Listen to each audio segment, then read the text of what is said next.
Live on a Tuesday evening, off we go. It's the 18th of November and officially week 12 of this NFL regular season as everything rolls on. And for the Ravens, they are rolling. 4 straight wins, gets them back to 500.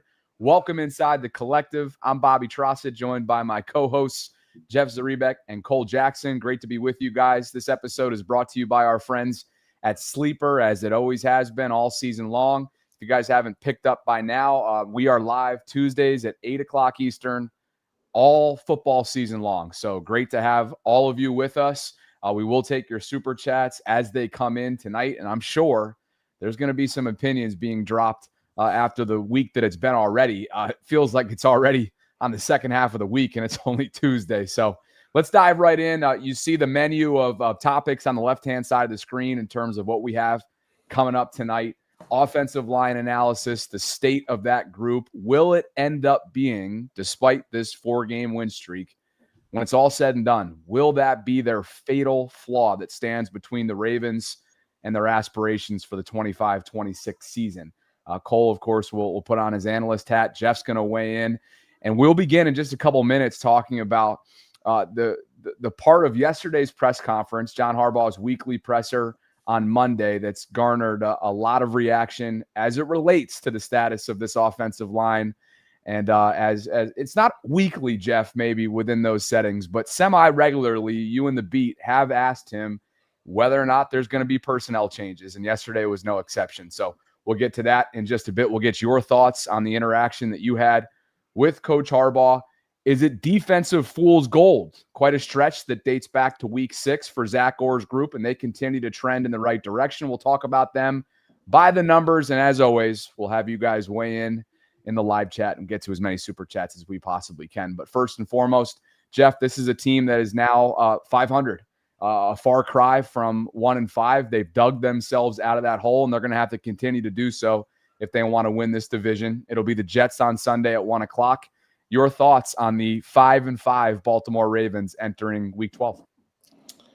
Yeah, I think when they started this stretch after they went 1-5, and the stretch they have coming up against the division, any scenario that saw this team salvaging the season probably included them rattling off these 4 wins to get back to 5-5. It's going to be really hard to sweep when you're playing 4 division games in 5 weeks. It's going to be hard to win them all. They needed to win these 4 games, and they got it done, and that's a credit to them. And I know there's it seems like there's more negativity than positivity coming off that game Sunday. And I get it to an extent, but look, they beat a division rival that's had their number at that place, beating them 3 of the last 4 years there. They dug themselves out of a hole where they won a game where they really didn't play all that well. They showed some grit. They showed some resilience. They got it done. Those are the type of character building wins that I think any team that's going somewhere needs at some point in the season. It wasn't pretty. They're not all going to be pretty. But I don't think there's any, there are concerns. There continue to be concerns. But I also think that's a solid win, regardless of what people think. And Browns have given a lot of people problems, particularly in that place. If I'm not mistaken, they beat the Packers there in that place, and they played tough against a lot of teams. So they did what they needed to do. They got out of there with a win. I think the question, guys, going forward is everybody wants to see improvement, right? And yet you kind of see these flaws come up pretty much every week, O-line, pass rush. And, you start, talking about whether these could be fatal flaws at the end. And you just want to see improvements in those areas. And I think teams improve. John Harbaugh's teams typically improve. The Ravens traditionally have a way of masking some of their weaknesses and finding a way to figure it out. We've seen that happen on the defensive end all year after their poor start. They have figured some stuff out and found a way to mask some of their flaws. You're just not seeing it right now on offense a little bit, particularly with the offensive line. And I think that's the concern. We'll spend plenty of time talking about that.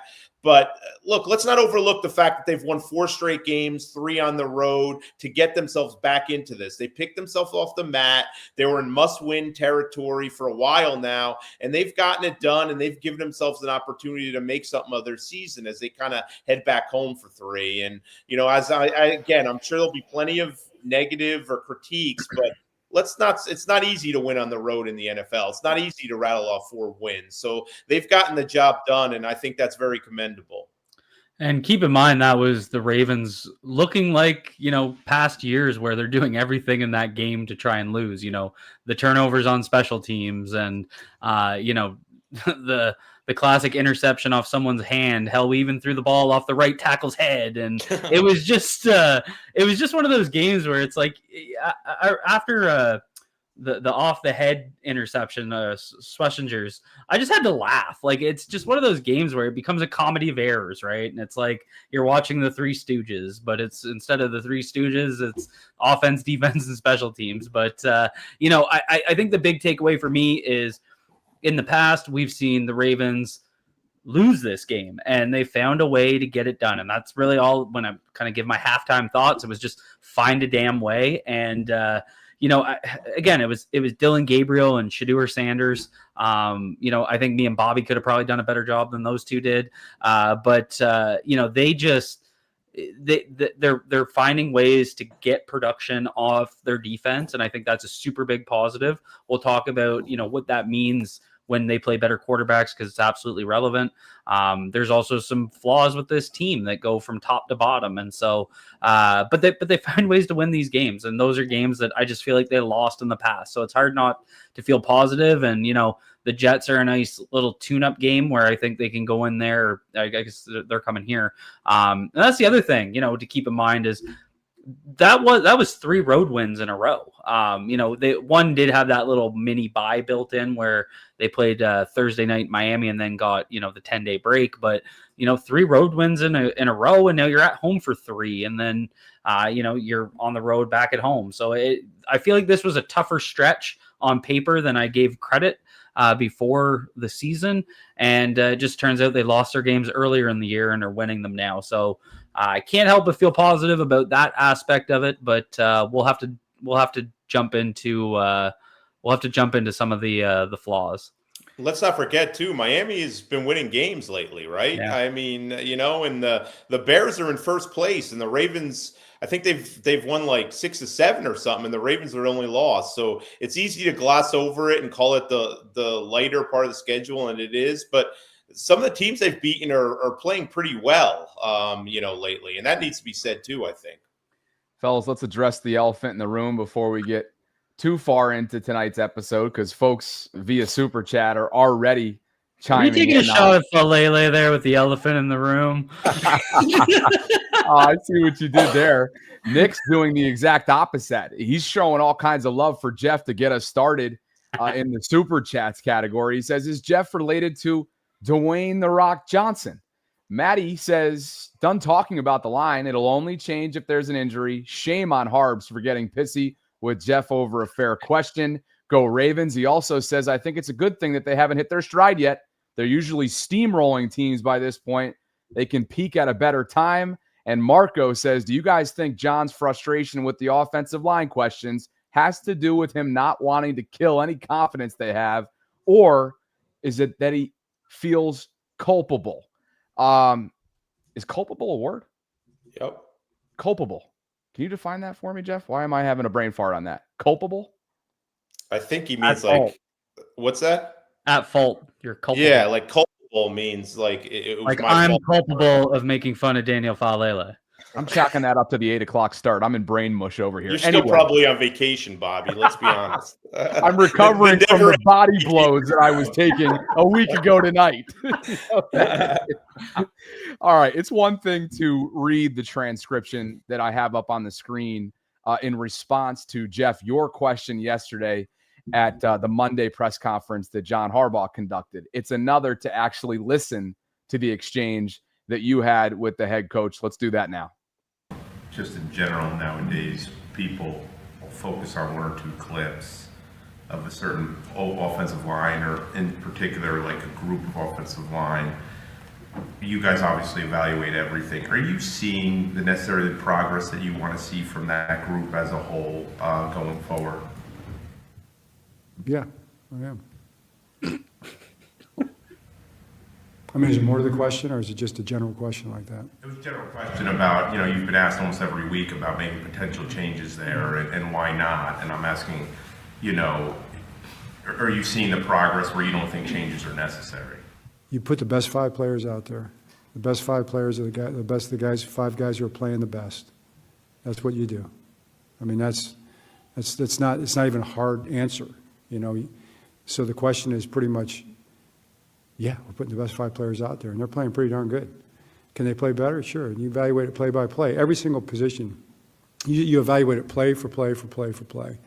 And some plays are great. Some plays are good. Some plays need to be better. You want them to be better, and you try to improve on them. So that's how it goes with every position. So, and there's always going to be areas where, that from one game to the next can play better or whatever. So that's how it works. You put your team out there and you compete. That's what we've been doing. So all of our guys, including our offensive line, fight and compete and get after it. And that's what those guys are doing too. So none of our positions are perfect, and they're not perfect either. So, but they're trying to be.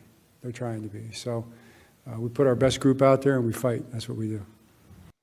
All right, Jeff, that was yesterday at John Harbaugh's Monday press conference, a fair and reasonable way of posing the question. I think we can all agree on that. And he took issue with it. Your thoughts on the way that he handled it?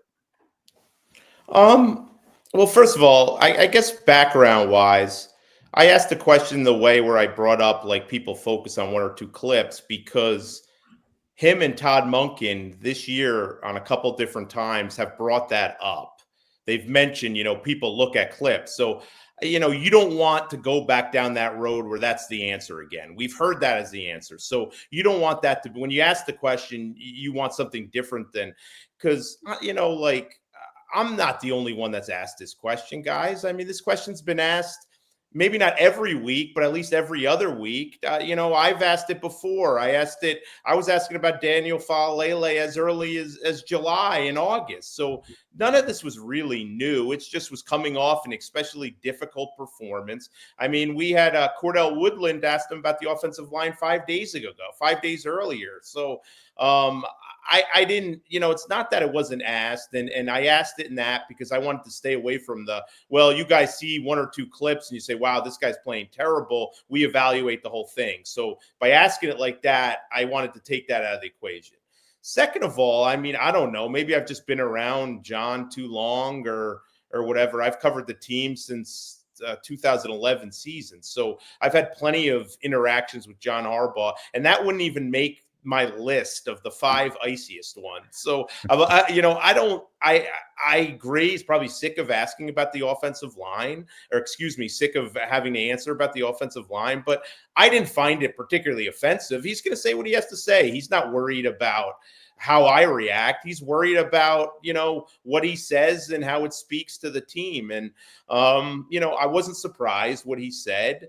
I think you got to understand that it was not going to be perceived well by fans, and it's hard to say. They're playing pretty damn good, obviously people aren't. I got some thoughts on that one. Yeah, what did they give up? 23 pressures against the Browns. So they're struggling. There's no doubt. But one thing I didn't expect him to say, well, gee, Jeff, who the heck do you want us to play? I don't have anybody better, because that throws your bench guys under the bus, and that throws your GM who assembled this team under the bus. So I don't know. I mean, not that I didn't think it was I didn't really think it was really that big deal. I kind of expected an answer. I expected him to stand by those guys and show support. I wasn't offended by how he responded at all. In fact, I didn't even think necessarily it was unprofessional. I mean, I would say maybe it was a little terse, but so that's what happens sometimes. You have those sort of interactions with the football coach. Cole, yeah, I think the only thing that I kind of took away from it was, we've seen John Harbaugh challenge a guy like Todd Monken and do it publicly in a presser, not just behind closed doors. So I don't, this is the thing. You got to be realistic about what you expect him to say. It's, he's not going to stand up there and be like, yeah, we're screwed. Like we don't have options, or, yeah, really tough game from 77. We're going to have to figure that one out. Like, I don't expect that, but, why not just be real and be like, they're not getting the job done. And, it's become a weakness of the team. And, sure, it does, I guess, quote unquote, throw them under the bus, but does it? Like, is it any different than what he did with Todd Monken when he publicly criticized him? I don't think it is. So, I guess it depends on how you want to look at it. I don't really see an issue with challenging guys. And it just kind of comes down to, we're not, John Harbaugh has forgot more about football than I will ever know. I'm not naive enough to think that he doesn't see what I see when I watch film. And the reason I got into film was because I was sick of talking about stuff and guys being like, you're just saying that, show us. So it's like, put the film on the screen and show it. So that's what I do. And, you look at Daniel Falele's game and you look at his last 4 games, and they've been all tough in one way or another. And, this team's offensive line just is not able to get it done. And what's bizarre about it is the only swap from last year's offensive line is McCary for Voorhees. So this regression that we've seen from left tackle to right tackle, all 5 of them being, word of the day, culpable. It's bizarre, and it really speaks to, from the individual up into the front office, from the individual level of guys just need to execute better. Coaching level, the offensive line coach, there's clearly something going on with all 5 guys regressing. Then you get into the front office, not bringing in ample competition in the offseason so that we do have other options. Their only investment that was a premium, quote unquote, premium investment was a guy that had to get surgery on his labrum and is unavailable. And I've seen a lot of people being like, it can't get worse. Just throw out Emory Jones. And, I'd love to see it. I'd love to break down film on it. But I think it's kind of crazy to expect this kid's first NFL action to be, in a regular season game when he hasn't even played a live snap in the NFL, when we're in the midst of trying to make the comeback. Now, you can make the argument, how could it be much worse? I completely get what you're saying, but I'm just not surprised that's not happening. I don't think it's that unreasonable. But it really speaks to guys like Ben Cleveland, that they don't think that they have an option on the bench that they can throw in to be any better. And I think that's the most concerning part. And that's why I think Eric needs to wear some of this. It's his job to build the roster, and, for better or for worse, the offensive line is not good enough. And, some of that is coaching. And I think some of that is just roster makeup and the lack of competition. And, that's really the bottom line. Hey, guys,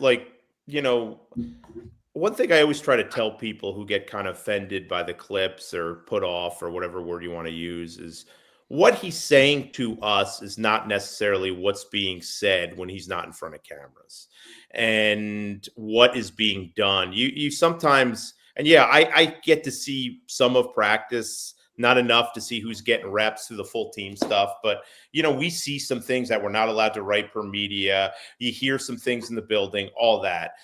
So, but you also occasionally hear something that should probably speak. And do you remember when Harbaugh talked about how much they're hurrying to get Emory Jones ready? Like, we're putting him through a crash course. We're trying, that says a lot. They are trying to get him ready to play as fast as possible. And there wouldn't be that sense of urgency unless they didn't think they needed him to play. So A, you look at that. B, there's been weeks where they've contemplated making a change, and they've decided, look, we got to do something. They'll give a guy a look at practice, Bullock, and by the end of the week, it's just like, okay, this isn't better. Like, we're not, like, they have given guys opportunities. Now, look, I would have made the change 4 or 5 weeks ago, so I'm not defending them not making change. I think I told you guys when they were 1-4 or 1-5, I'd be shocked if they didn't make a change. Well, they didn't make a change, so that shows how much I know. But I think at some point you need to give other guys an opportunity. Some guys don't practice well; they're better in the game. Sometimes something clicks. However, it's not that they're not. There's been different times where they decided, you know what, we probably should consider change here. They've given it a look and they haven't liked what they've seen, and then they roll out the same 5 on Sunday. So again, what he's saying in front of everybody isn't necessarily what's going on. He is not going to express the panic button in front of everybody. But I agree, like, there's also a level of you can throw down the challenge. Like, look, we need to be better there. This isn't good enough. They need to know that, and if those guys' feelings is going to be hurt, then you probably have the wrong 5 guys anyway. I mean, Tyler Linderbaum's feelings aren't going to be hurt. Trust me. He's not that wired that way. So if those guys are who you think they are, they would respond to a little bit of criticism and kind of putting some pressure and onus on them. So again, I don't know if a change is imminent. I think there clearly would love if Emory Jones gets in there, becomes part of the solution. And I think they've clearly decided that Corey Bullock and Ben Cleveland are not starting NFL guards. And that seems pretty clear that they do not see those 2 guys as an upgrade over Voorhees and Emory and Daniel Faalele. Let's take a quick break. Stand by, guys. Sleeper is the #1 fantasy sports app.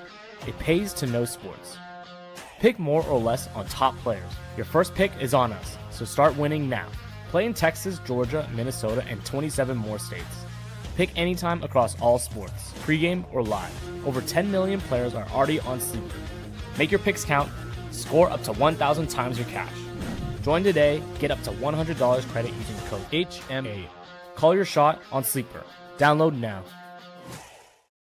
Special thanks to Sleeper for continuing to support the show. You can use promo code HMA. You're going to get up to a $100 match on your first deposit. Terms and conditions do apply. You can see Sleeper's terms of use for details. It's currently operational in over 25 states and growing. Check out Sleeper today. And again, promo code HMA. While we were talking, Tongsley dropped in a 60 burger. So it's not my lack of presence. Thank you very much, gentlemen. Haymakers were being thrown on my way back from a tropical environment for my mother's 60th a week ago. Thank you both for taking care of business. Tongsley says, love the show. Jeff is the best. Keep up the good work. Richard says, Jay-Z, all the respect to you in the world. You posed the question as professionally as possible. It's disappointing they seem to be ignoring things. Shaking my head. And he says, at Cole, do you mean to tell me our entire offensive line are top 5 in pressures allowed with 100 question marks? They rank currently per PFF 27th in pass blocking efficiency. So that's, I mean, the real notable piece there is they're actually not doing horrible. And this is the Lamar Jackson piece. They're not doing horribly in overall sacks and quarterback hits relative to those other bottom 5, bottom 6, bottom 7 teams. They're very high in hurries, one of the highest in hurries. And that really speaks to Lamar's ability to avoid some of the sacks. So I think the other telling piece is based on Sports Info Solutions blown block rate. They are the second worst offensive line in blown blocks and pass protection. And so I think that's a very telling stat because it really does match up with the film shows. When these guys lose, they lose bad. And, that was one thing that we've seen Tyler Linderbaum kind of get thrown into a bull rush and go for a little bit of a ride. But there's one guy that recovers really well, and it is Tyler. It's that wrestling background of his. And I've talked about it a number of times, and he's had some rougher reps this year than in the past couple of years. I talked about the regression. But that's not quite a blown block. A blown block is, where Daniel Faalele on 5 different occasions on Sunday would just straight up get beat. And, it's a guy running straight into the pocket. And a number of those on the weekend didn't result in pressures because Lamar, later in the game got the ball out much better than earlier in the game. So I think those are registering as blown blocks, but not as pressures. So just got to be careful with some of the statistical pieces. You got to kind of put together blown blocks and pressures allowed to kind of get that full picture. But yeah, not good. And let's revisit the Lamar topic in a minute or so, but can we just rewind for a second, Jeff, on your Emory comments, because this is a day 2 pick, as we all know, out of LSU that was drafted to be a tackle, perhaps with guard flexibility. Cole, you've spoken about that in the past. And Jeff, are you essentially saying here that there's almost this rushed sense of urgency to get him ready for the opportunity? We saw that subtle change in the position side next to his name go from T to G, tackle to guard. We know that he's weeks removed from being reinstated from the NFI list. And as we've already alluded to, it's months now removed from his post-combine labrum procedure. So can you just kind of dive into that and clarify what you meant by that? Yeah. First of all, I don't watch enough of practice. We're not allowed to watch enough of practice to know exactly what position he's lined up at all times.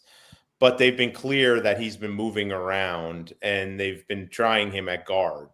And I'm not necessarily saying that they're rushing him to they want him to be a contributor this year. They want to be able to use him. They think he's talented dude who could help them, but they need to get him ready to play. And so that's where it starts, just getting him ready to where he can contribute if needed.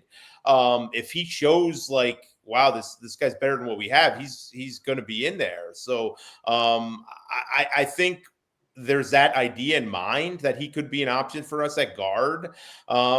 Again, they're not blind to it, guys. I know people think they are. I know people think that John Harbaugh doesn't want to remove Daniel Faalele because he's the coach's pet and all that. But look, guys, it looks worse for John Harbaugh that Ben Cleveland's on the bench. Ben Cleveland is the guy John Harbaugh stood on the draft table for and was begging. He's the guy he wanted to be their starting guard. So he's the guy. Not only was John on the table, trying to get them to draft him, he was begging Eric DeCosta to trade up to draft him. So I think it kind of looks worse on John that Cleveland hasn't emerged as a contributor than it does about how Daniel Faalele is playing. I don't think there's any. I know Jim Harbaugh technically discovered Daniel Faalele in some satellite camp in Australia, but that's some deep state conspiracy theories right honest, there. Guys. He was way more invested in Ben Cleveland working out than Daniel Faalele. So, but they're not blind to it. They know it's been an issue. So I think they're willing. They would love if Emory Jones can step in there. That kid he's an impressive looking dude. He's got a little edge to him. You can tell, but that's a lot to ask. I mean, they always talk about rookies like you're drinking from a fire hose, right? And but this is not only are you playing a position that's not your natural position, you're basically making your debut in November or December while your team's in a playoff race and going to be facing all divisional games. That is a lot to ask. I'm curious this Sunday, guys. You can't assume blowouts in this league. In fact, I think Tyrod Taylor probably gives the Jets a better chance of being competitive than Justin Fields does, just because he's a pro and he can create some stuff. But do you dress Emory Jones and hope you have a couple touchdown lead and you can play Emory Jones? Because the kid needs game reps and the preseason's been over for 2 months. The only way you're going to get reps is by throwing him right into the fire and see how he can handle it. So I am really curious if come it's a 1:00 game, right? So inactives will be out at 11:30. I'm curious to see if they'll try to look for opportunities Sunday to mix Emory Jones in there a little bit. Not to mention, Jay-Z, we've seen this team in the past do something that we just don't see 31 other NFL teams do, and that's play with a rotation, right? Yeah. We saw McCary and Rosengarten do that. We saw McCary work in with Falele at one point. Anyway, it doesn't matter. But they've used rotations on the offensive line in a way that we've just never really seen before. It's one of those unique features of this team. And I do want to quickly address one of the super chats that came in from Albert. Said, could the O-line problem be a Warhawk problem? And, I like to be consistent on this because, Jay-Z mentioned, that the guys at the reporters at, the facility don't get to see practice. I'm 8 hours away. I don't get to see practice either. But I have a hard time always commenting on the coaching staff because I don't know what they're doing. I don't know what they're working on, but I will say very bluntly, when all 5 guys on your offensive line regress, it's hard not to connect that to your offensive line coach. And there is a history of him not having great results in the past. And I'll just say I'll be very surprised if George Warhop is on the Baltimore Ravens coaching staff next year. Yeah, I mean, the focus is on Daniel Faalele, and maybe he's the weak link. I mean, I told you guys this earlier. I've talked to other people outside the building from other teams and scouts, and they've cited Andrew Voorhees as every bit the problem, if not bigger. Because I think there's a sense of Faalele is at least really big. There's a problem there that he's harder to run around. Yeah, but I just, you can't look too far from the fact that there's not a single guy in that offensive line that's had the season that you'd expect. And keep in mind, like, I'm a huge Rosengarten fan. I think I was the #1 fan and has not had a good year. Like, we can be honest about this. Like, even Tyler is one of my favorite Ravens ever. And I think if you ask Tyler, he would tell you he's not playing up to what his expectation level is. Can't imagine it's going to be a fun week for Roger in the film room. There's one of those reps where Miles just kind of Reggie White. He eliminated we saw Reggie White do shit like that. Like, Miles inside hand to inside shoulder and just tossed him. Like, it. Oh man, who was the belly flop guy that was just laying on his Voorhees? That was Voorhees. And then Faalele tied a shoe mid play. That was great. Like, I'm sorry, guys, but like, the fucking blooper reel from this team this year, it's like, let's not forget Roger Rosengarten got a football thrown off his noggin. That's what I mean. Like, it's a blooper reel. It's brutal. Cole, you were hilarious in your breakdown today, detailing one of the reps where Daniel was just kind of lost and he was looking for work. And as he was looking away from where he should have been, he just kind of had his right arm out, right? As if to say, he looked like Gandalf standing on the bridge saying, "You shall not pass," but not really getting a whole lot done. More super chats weighing in. Richard says, "I'm cool not rushing Emory Jones. If he's ready during the playoffs, thumbs up." Andrew says, Cheeto Awuzie, greater than Stevens. Extend the man. We're going to let's talk defense here soon, because there's some positive stories on that defense, which I'm excited to talk a little positivity, given we're on a 4-game win streak. Yep. We're heading in that direction momentarily. Jay says, "Is Harbaugh watching some Faalele film as us?" Ravori's wondering where Noteboom has been, who's been a healthy scratch in place of, or Carson Vincent has beat him out essentially for primary backup left tackle behind Ronnie. And Jay also says Faalele is killing the red zone offense / goal line. Let's transition to the defensive side of the ball, because, guys, you can go all the way back to week 6 if you're looking for a sample size that starts to suggest and maybe even state that this is a group that is rounding out into form, and it's led by, if it weren't for Miles, you could actually call him a legitimate defensive player of the year candidate. But Kyle is perhaps underpaid as the highest paid safety in this league, and he was balling out as usual on Sunday in Cleveland. 9 tackles, a forced fumble, a sack, and a troll job for the ages as Hassan caught from the stands, getting after Shedeur Sanders with his own celly after sacking him. So let's talk more about this specific group, because it wasn't all that long ago, guys, that Zach Orr and this entire group was under fire. Roquan Smith remembers that. Here he is post-game. We'll get your reactions on the other side. Always had a tremendous amount of respect for Zio. It's America. Like I said earlier in the week, people are always going to have opinions. That's why I guess it's home of the free. So people are going to voice their opinions, and they have the right to do so. But I never wavered. He never wavered, nor did anybody in the locker room, because we knew who we were, and it was just more so about getting out and being who we are. And the job is not complete. The mission is not complete. We're still on task. Nothing like an adrenaline-filled Roquan at the media scrum post-game, Jeff. I'm sure you're right around the corner from that one, if not right in front of them. But you buying what this team is selling since week 6 defensively? I'm buying that they are much improved. I'm buying that they figured some stuff out. They're playing much better fundamentally. The turnovers, I think, have become contagious a little bit. I love the whole talk about, planning celebrations, because I think Marlon Humphrey says a lot of nonsense, but I liked his comment about, you got to get in your mindset. You got to practice this. Like we want everybody to be thinking about creating turnovers. I think creating turnovers is what separates defenses. I mean, most of the NFL, you see, if an offense has the ball late, more times than not, they're going to go down and score. No matter how good, there's so few defenses that can stop anybody in this league. But what separates defenses are getting turnovers. Like it's honestly not how many, scoring drives necessarily. Like, can you just get off the field a couple times, and can you create a couple turnovers that set up your offense for points? And I'm certainly buying that they've improved in a lot of those areas. I think they're playing their butts off. I think we've seen some really smart adjustments with some of the blitz stuff they're doing. There had to be a lot more aggressive, and do I have confidence in this group that they're going to be able to get off the field late against Kansas City or Buffalo? No, I just don't think they've earned that yet, guys. I mean, they may be building towards that, but you'd still, just as you worry about the offensive line being a fatal flaw, I remain concerned that it could be their pass rush on defense. And at some point, you've got to go after the quarterback and make a play and bring down the quarterback, get the ball out in a big spot. And, they've been playing really well, but you look at who they've played. J.J. McCarthy has been awful.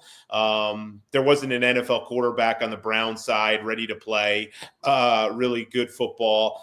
Tua has his days, but he was not sharp when they played him. Again, I'm not taking away. I'm just trying to give the whole picture. And they've inspired more confidence. They deserve it. They stuck together as a group.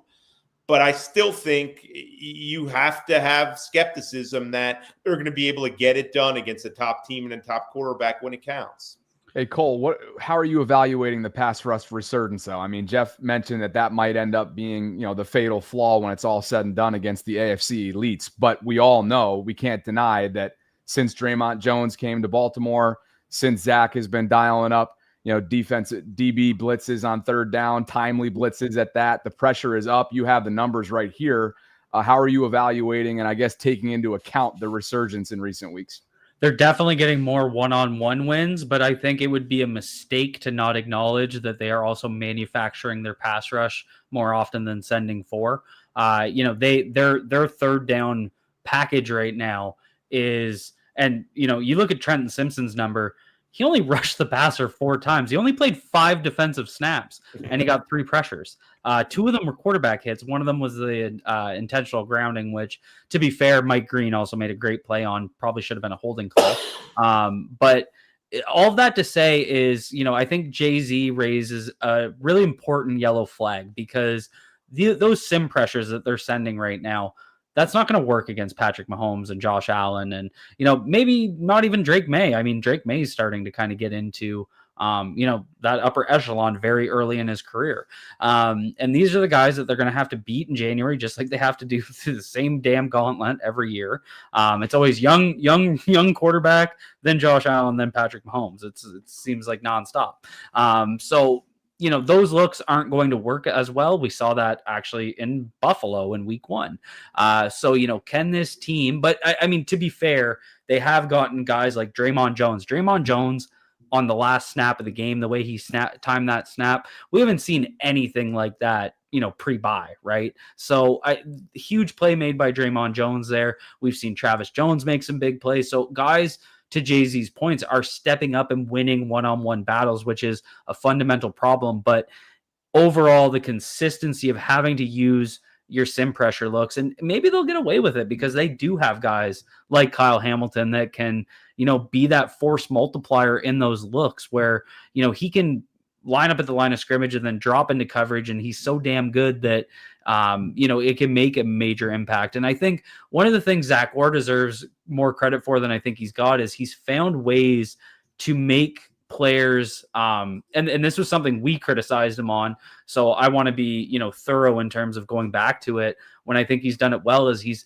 simplified roles for certain guys that struggled early. So you look at a guy like Trenton Simpson, who, when he has to go through his progressions as a run defender at the will linebacker position, he gets lost. Now they're bringing him in as like a third down specialist, and that includes both coverage drops and rushing the passer in the context of those sim looks, and he looks really good. And I think it's finding a guy, seeing what his skill set is, and then utilizing him in a unique way. Bringing Kyle Hamilton up into the box in the way that impacts your coverage zones for your linebackers has put Teddy Paganin, another guy that I've been very critical of, in a position to succeed. So I think Zach Ward deserves a ton of credit for that. I think it'd be wrong to not acknowledge after being critical of him that he's now doing that. So I think all of those are some very positive takeaways. But, I'll kind of stand on my soapbox a little bit, because I was preaching for trading for Micah Parsons, because I just think a trade's going to solve their pass rush issues. Well, I'll just put it this way. When I saw Max Crosby slam his helmet last night after that porous Raiders football team, I guess, for lack of a better word, I don't really know what sport they were playing. If he becomes available this offseason, because you look at a guy like Draymond Jones, and I really think a trade is the way to fix it. It's going to cost a lot. I don't even care at this point. Go solve your pass rush personnel problem, because they're going to have to do that. They're going to have to go back to the well to find a pass rusher. Kyle Van Noy is, getting up there, had a great week, but has been down overall. And they're going to have to find a way to address that key pass rusher piece. They are playing so many young guys too. I mean, you got like Mike Green is playing almost 70% of the snaps for a rookie second-round pick. Malachi Starks is playing just about 100% of the snaps every week. Teddy Buchanan, a rookie fourth-round pick, is playing a ton of snaps. Nate Wiggins is still a second-year guy. He's not leaving the field. Keon Martin is giving them good snaps. CJ Okoye is playing about a dozen snaps a game. I mean, I'll really credit that defensive staff. They are getting a lot at a lot of young players who look completely overmatched earlier in the season. And you've seen the progress. You've seen them get better. Not to take this to an O-line thing, but I think that's the disappointment in the O-line. You haven't seen that steady progress. Defensively, you've seen the progress with so many young players, and now they're looking like they're not looking like as if they're wide-eyed rookies as much as they were early in the season. Yeah. I think Malachi Starks he missed a big tackle on Sunday, but man, he's played really good football over the last month. Guys, when you talk about the secondary too, we'd be remiss if Cheeto's name doesn't come up. And we just got a super chat a few moments ago from Andrew G, who's already calling for his extension.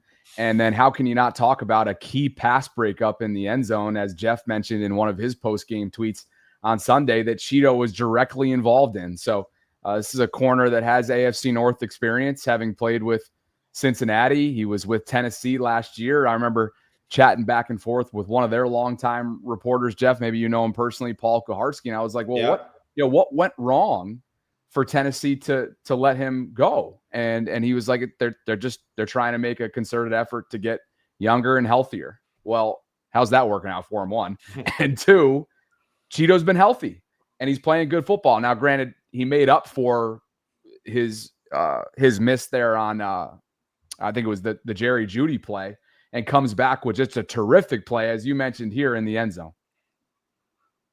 Yeah, I mean, that was kind of teaching tape, right? On how you continue to work through the ball and you don't give up on the play. Stevens.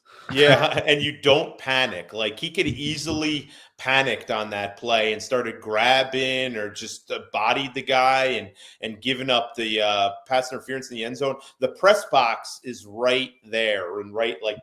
My seat was kind of almost I don't want to say directly in front, but I had a great angle for that play. And when that ball went up in the air, how many times have we seen that type of play made against the Ravens in a spot like that over the years? And he kept working the ball and he played that like a veteran. I mean, that again, I asked John Harbaugh about that. It was like teaching tape for a young cornerback on how not to panic, even if you're a little beat by a little, to keep working on the hands and keep working on the ball. That was a spectacular play. Again, like, I don't want to turn this into I told you so. And I'm not saying me as an I, but the whole idea was if you got one high quality veteran cornerback out of Alexander and Cheeto, you'd be good with it. And yes, Jair Alexander didn't work, but one of the main reasons Jair Alexander didn't get on the field was because it Awuzie was better. He was better all through training camp. He was healthier. And I think the one game Awuzie didn't really play well was Kansas City. And as it turns out, he was dealing with a hamstring issue that sidelined him for a little bit. So, and he's got some energy. He's got some swagger. He likes to talk a little bit.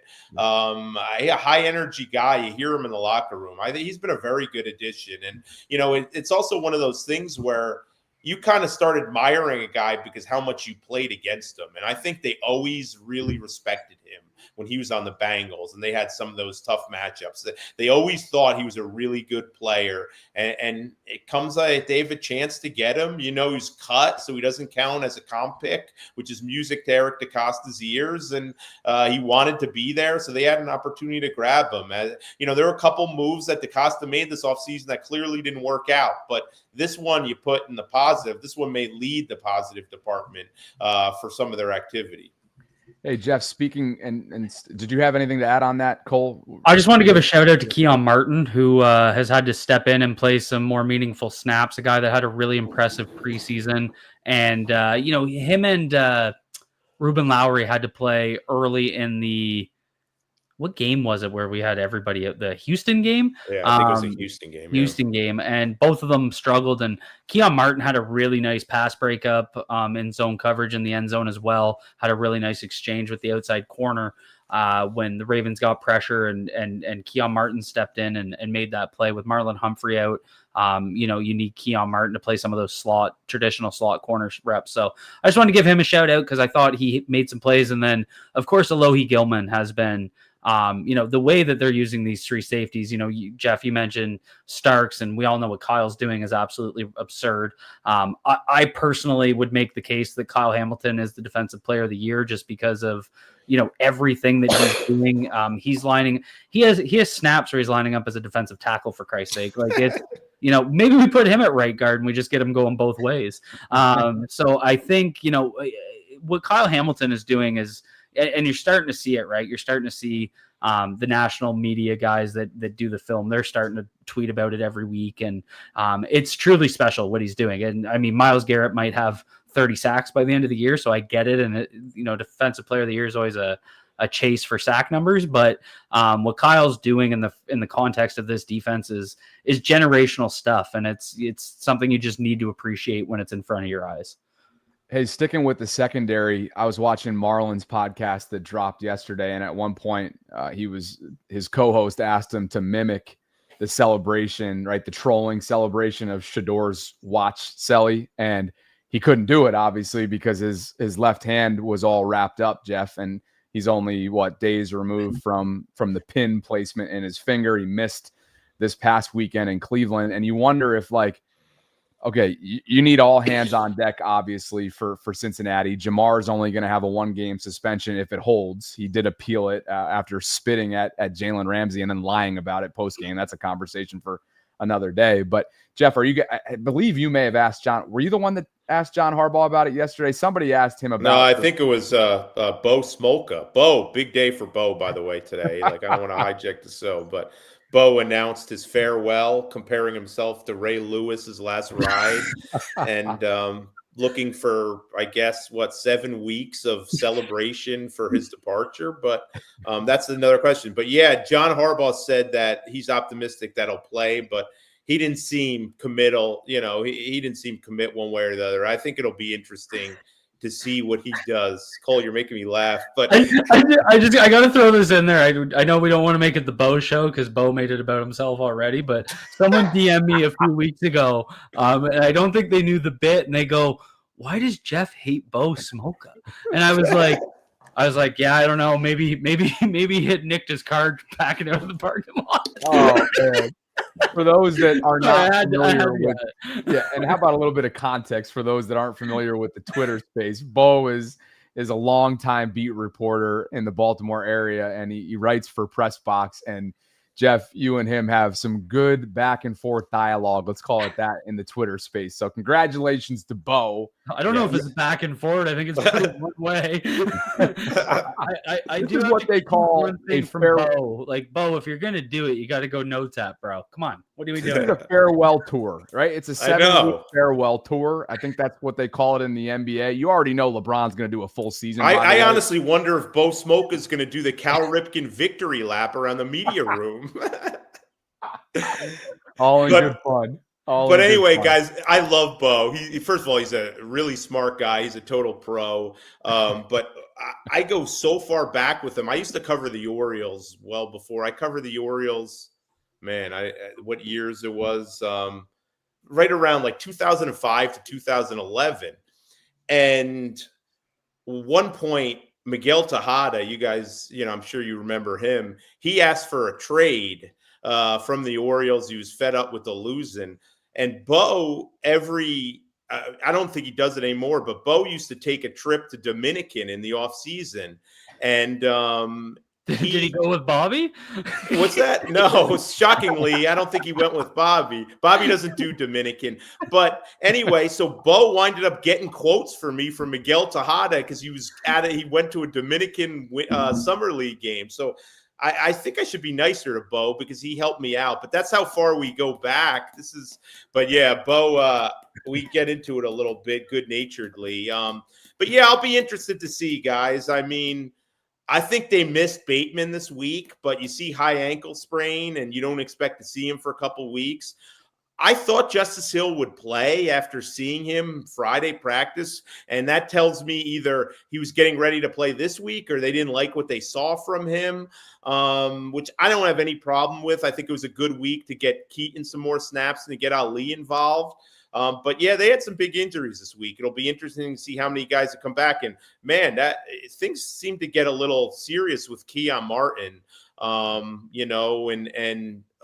Hopefully all those tests that he took on a chest thing, like that was something that, he got a game ball. There was no sign he was even injured, but I guess some symptoms started cropping up either when the team was heading on the way home or on the way to the airport in Cleveland. And, they made sure that he stayed in town and some team doctors and staff members stayed with him before he was able to fly back. So, all the best to him because that dude has played his butt off on special teams and been a valuable player on defense when they've needed him. And we saw Kyle get hurt too, right? Like Kyle had that weird play where he kind of stayed down. And then it was in a hurry up. Like I think 3 or 4 different times he was holding either his wrist or his right kind of face. One, he got the right shoulder hang coming to the sideline.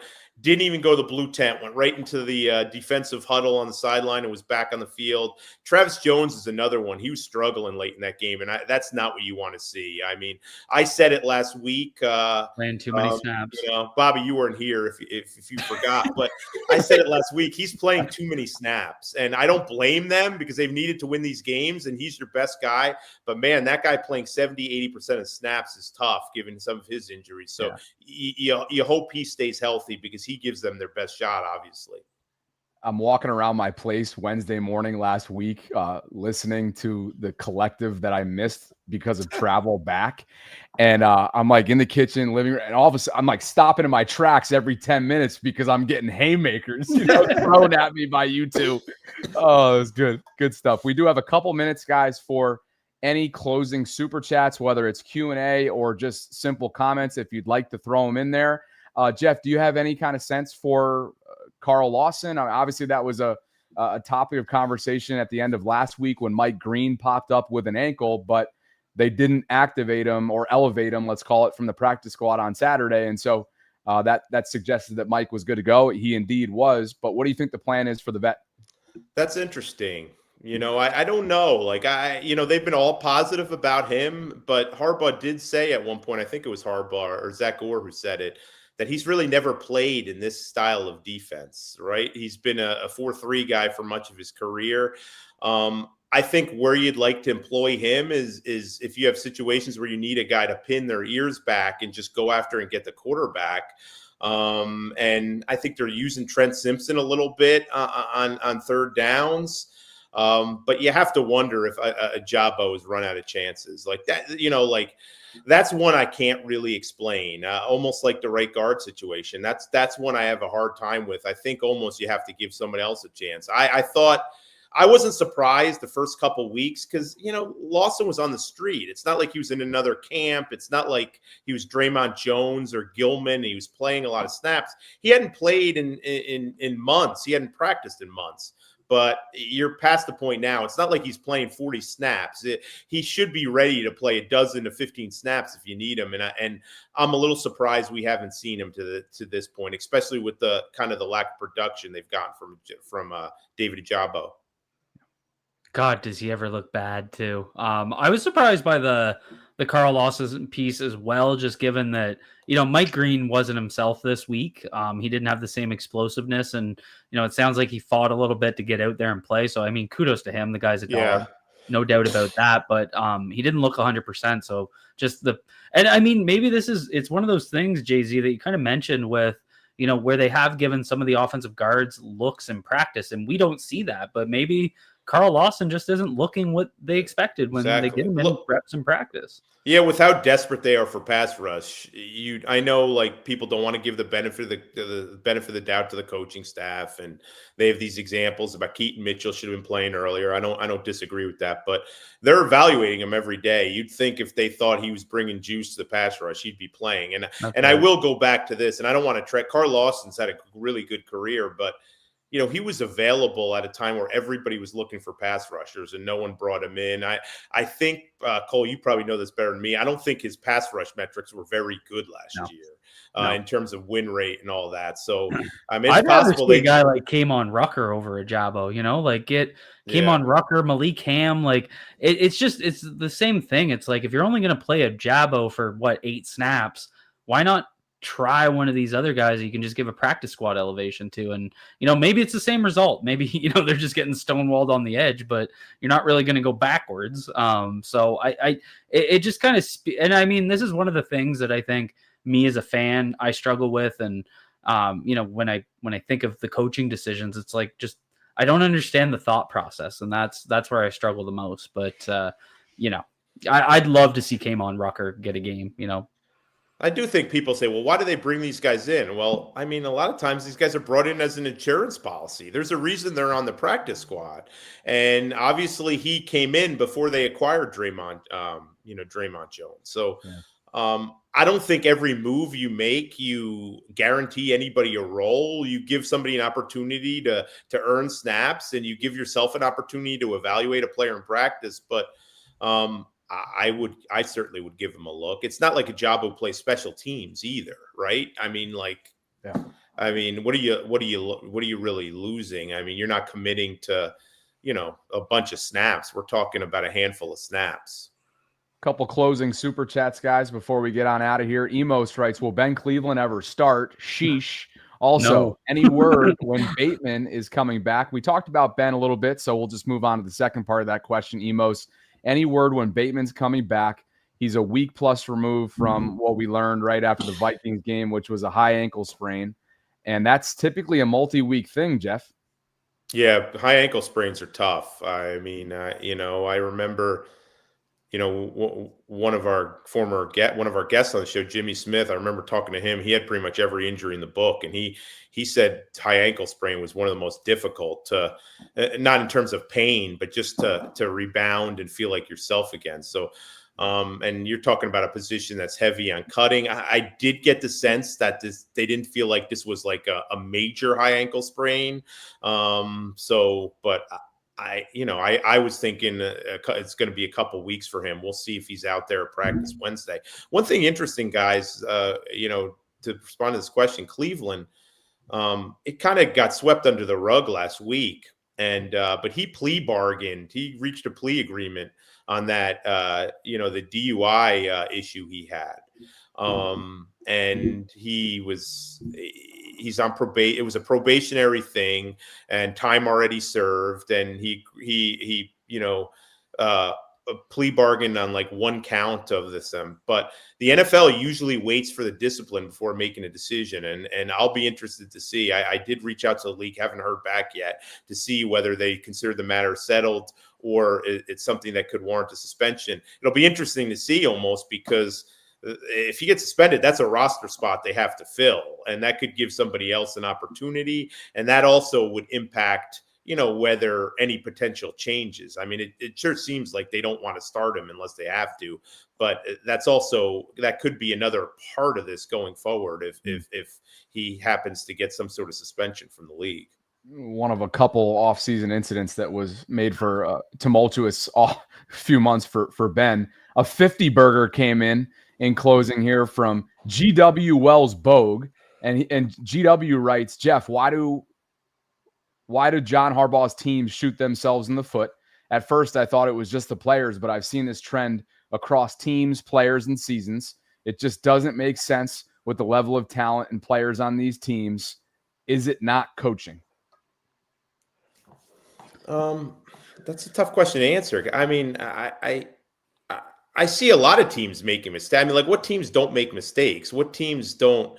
I mean, I think the Ravens have been one of the least penalized teams in football this year, if I'm not mistaken. I mean, I think coming into the Cleveland game, yeah, they've been weirdly good with penalties. They were like in the bottom five.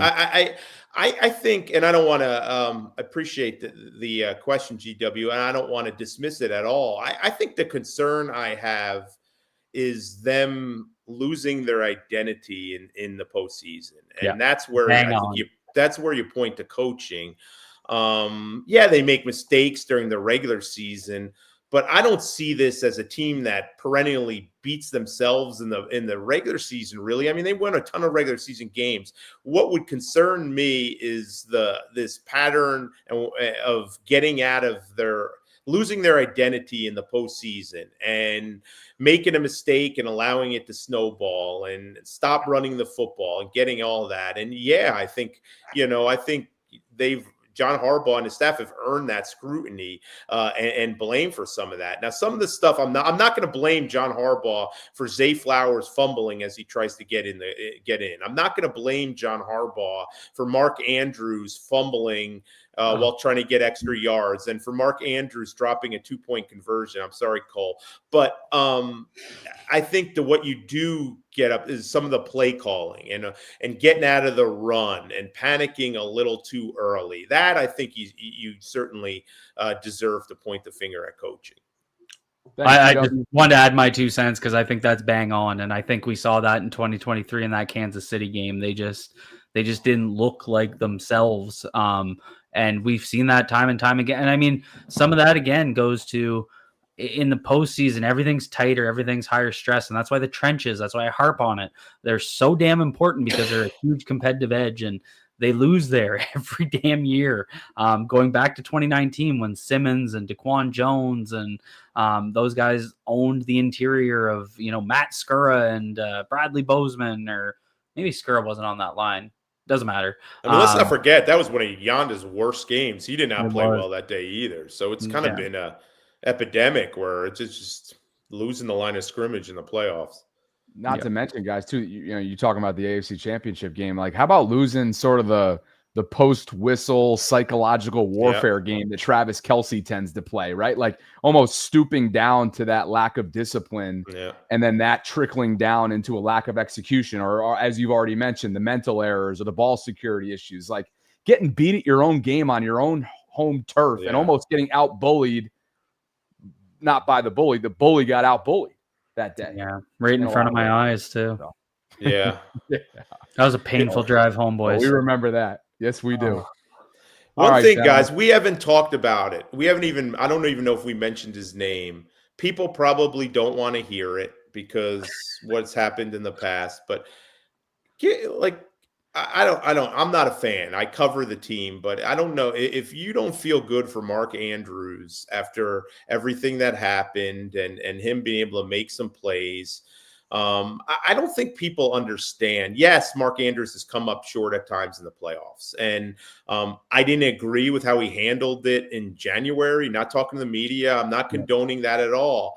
But I think the people who are around Mark Andrews, why the people around Mark Andrews on a regular basis have so much respect for him and are sort of defensive to the criticism is because you see how this guy goes about his business. They're in warm-ups in practice, and this guy's running 100 miles an hour and grunting during routes. Like, he is an animal. He doesn't take a play off. He doesn't take a segment off. He's constantly working on his craft. He's always in shape. He's always ready to play. He's always focused. So I get it. I get why fans may never forgive him, but some of the excitement in the locker room after Sunday's game, obviously not just winning 4 straight games, sweeping a division rival, is Mark Andrews made a play. And there's so many people in that locker room that felt good for him, that knows he's sort of been the target for all the scrutiny, and respect him so much. He's one of the biggest pros and the hardest working guys that they've ever had in Baltimore. And he's a Ring of Honor guy the second he retires. And I know some people never get over it, but I think there's a lot of people that were pretty happy to see him come up, A, become the record holder, and B, make the play that we're discussing that's on the screen there. It's just, what a total pro. Just had an amazing career. Well said. Well said. Hard to believe, too. He was Lamar's draft classmate, right? 2 of the longest tenured Ravens. I guess anybody outside of those is just Marlon and Ricard, right? They were 2017 guys. Yeah. I want to say. Yeah. So quickly, these guys have become 2018. What's that? 2018, wasn't it? Was it 18? Oh, wait. Well, Mark and Lamar. Well, yeah. Ricard was part of the 217 class with, I think, Marlon. But yeah, he was in the 2018 class with Lamar. Yeah. There you go. Yeah. All right, guys. Good place to, I think, finish up tonight. It's Ravens-Jets on Sunday. It's a 1 o'clock kickoff. The 3 of us will be back in this format 1 week from tonight, as we always are on Tuesdays, 8 o'clock Eastern. Goes without saying. Appreciate you guys for dropping by tonight, especially our Super Chat donors and everybody who took some time out of their Tuesday evenings to spend a little bit with us. For Cole, Jeff, I'm Bobby Trossett signing off. Thanks to Steeper for the continued support of our program. If you could, on the way out, like the video, subscribe, hit that notification bell, perhaps throw this link into a group chat or a Facebook group, you name it. We're continuing to grow this thing. We're coming up on 4,000 subscriptions. The little engine that could. We roll on. Appreciate you guys. We'll catch up with you next week, and enjoy the game on.